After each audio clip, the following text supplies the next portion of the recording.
بسم اللہ الرحمن الرحیم۔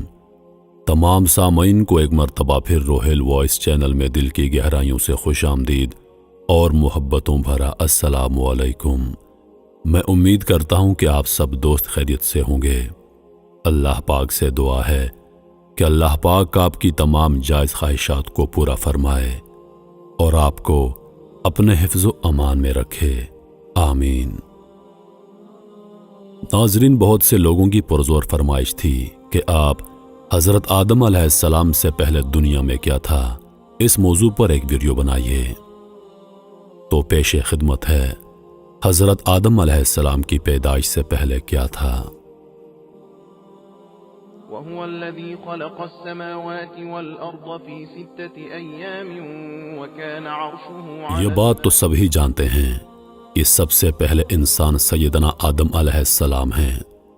اب سوال یہ پیدا ہوتا ہے کہ انسان کی پیدائش سے پہلے کیا تھا، اور اللہ تعالیٰ نے اپنی بے شمار مخلوق میں سب سے پہلے کس چیز کو پیدا فرمایا۔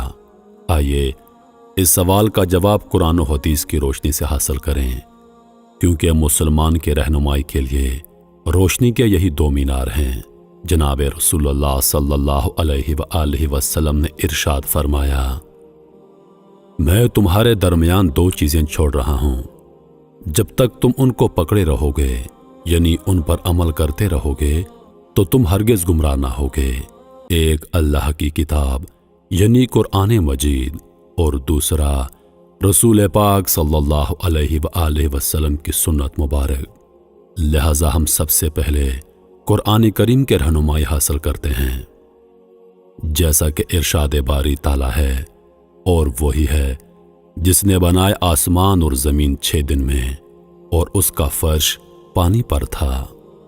یعنی زمین و آسمان کی پیدائش سے پہلے اللہ پاک کی سب سے پہلی مخلوق پانی تھا۔ ایک اور جگہ اللہ پاک ارشاد فرماتا ہے، اور پانی سے ہم نے ہر جاندار کو پیدا کیا۔ اللہ پاک ارشاد فرماتا ہے، آپ صلی اللہ علیہ وآلہ وسلم ان سے پوچھئے، کیا تم اس خدا کا انکار کرتے ہو جس نے 2 دن میں زمین کو پیدا کیا، اور کیا تم دوسروں کو اس کا برابر ٹھہراتے ہو؟ یہی خدا تمام عالموں کا پروردگار ہے۔ ایک اور جگہ ارشاد باری تعالیٰ ہے، اور اسی نے زمین میں زمین کے اوپر پہاڑ قائم کر دیے، اور اسی نے زمین میں برکت رکھی، اور زمین پر رہنے والوں کی غذائیں بھی اسی زمین میں مقرر کر دیں۔ یہ سب کچھ 4 دن میں مکمل ہوا۔ دریافت کرنے والوں کے لیے یہ واضح بیان اور پورا ہے۔ ایک اور جگہ اللہ تعالیٰ ارشاد فرماتا ہے، پھر اللہ تعالیٰ نے آسمان کی جانب توجہ فرمائی، اور وہ اس وقت ایک دھواں سا تھا، سو اس سے اور زمین سے ارشاد فرمایا، تم دونوں حاضر ہو جاؤ خوشی سے یا دباؤ سے۔ انہوں نے عرض کیا، ہم دونوں خوشی سے حاضر ہیں۔ 2 دن میں ان کو 7 آسمان بنا دیا، اور ہر ایک آسمان میں اس کے مناسب حال حکم بھیج دیا، اور ہم نے آسمان دنیا کو چراغوں یعنی ستاروں سے آراستہ کیا، اور نیز اس آسمان کی دنیا کی حفاظت کی۔ یہ اس خدا کا مقرر کردہ نظام ہے جو کمال قوت اور کمال علم کا مالک ہے۔ زمین اور اس کے متعلق چیزیں یہ سب 4 دن میں اللہ تعالیٰ کے حکم سے مکمل ہوئیں۔ 2 دن میں زمین بنائی گئی، اور 2 روز میں اس کے متعلق یعنی زمین میں قسم قسم کے درخت، میوے، پھل، غلے، حیوانات، کانیں وغیرہ پیدا فرمائیں۔ زمین اور اس کے متعلق اشیاء کی پیدائش کے بعد اللہ تعالیٰ نے آسمانوں کی طرف توجہ فرمائی۔ آسمان کے وجود میں آنے سے پہلے سارا خلا دھوئیں کی طرح تھا۔ اس سے اللہ تعالیٰ نے 7 آسمان بنائے۔ پھر آسمان و زمین کے ملاپ سے دنیا بسائی گئی۔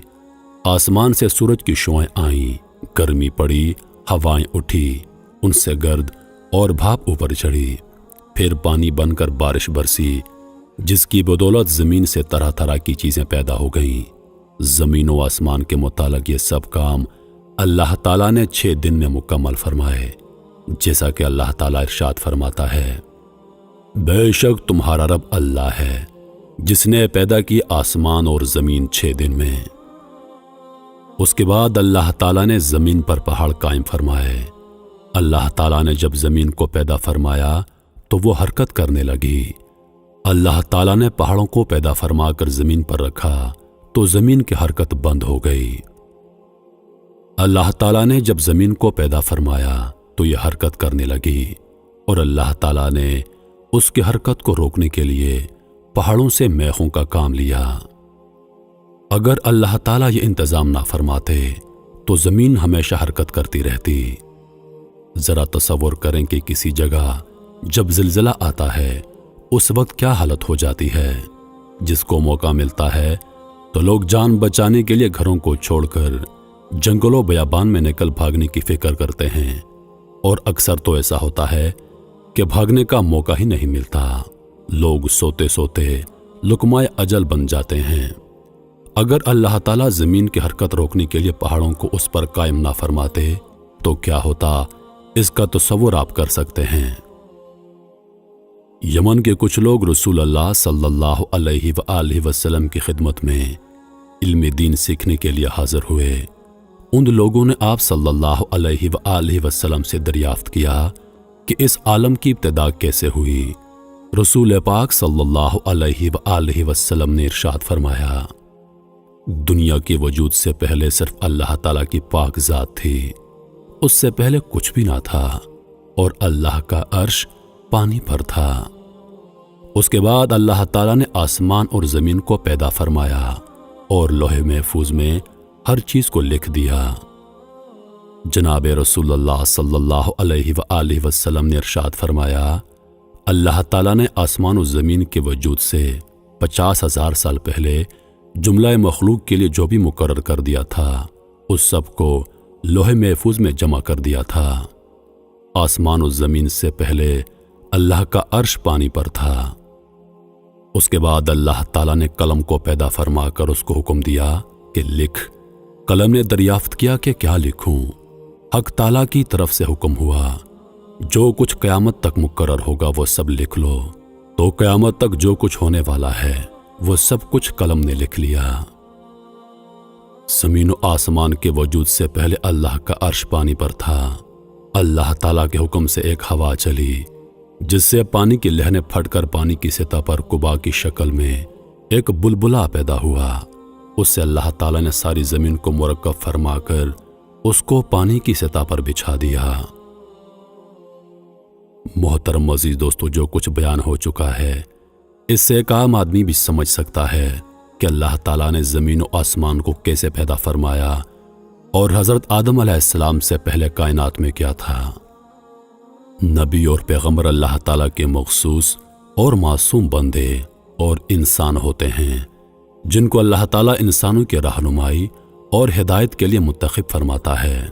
جو گناہوں سے معصوم ہوتے ہیں اللہ تعالیٰ کے احکام بندوں تک بلا کمی بیشی پہنچاتے ہیں، کسی حکم کو چھپاتے نہیں۔ سب سے پہلے نبی حضرت آدم علیہ السلام ہیں اور سب سے آخری نبی جناب محمد رسول اللہ صلی اللہ علیہ وآلہ وسلم ہیں۔ آپ صلی اللہ علیہ وآلہ وسلم پر انبیاء کا سلسلہ ختم ہو گیا اور قیامت تک آپ صلی اللہ علیہ وآلہ وسلم کی پاک نبوت جاری و ساری رہے گی۔ دنیا میں اللہ تعالیٰ نے بہت سے نبی اور رسولوں کو لوگوں کے رہنمائی کے لیے بھیجا جن کی صحیح تعداد اللہ تعالیٰ کو ہی معلوم ہے۔ نبوت عطیہ خداوندی ہے، اللہ تعالیٰ نے جس کو چاہا اس کو یہ اعزاز بخشا۔ یہاں یہ بتانا بھی معلومات میں اضافے کا باعث ہوگا کہ نبی اور رسول میں کیا فرق ہوتا ہے۔ نبی اور رسول میں تھوڑا سا فرق ہے، وہ یہ کہ رسول اس پیغمبر کو کہتے ہیں جس کو نئی شریعت اور نئی کتاب دی گئی ہو، جیسے حضور نبی کریم صلی اللہ علیہ وآلہ وسلم، حضرت موسیٰ علیہ السلام، حضرت عیسیٰ علیہ السلام، حضرت داؤد علیہ السلام۔ اور نبی ہر پیغمبر کو کہتے ہیں، خواہ ان کو نئی شریعت اور نئی کتاب دی گئی ہو یا پھر نہ دی گئی ہو۔ محترم عزیز دوستو، میں امید کرتا ہوں کہ ویڈیو آپ دوستوں کو پسند آئی ہوگی۔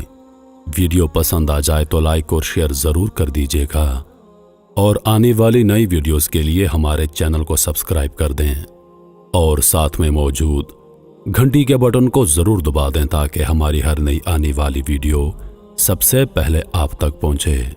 مجھے دیجیے اجازت۔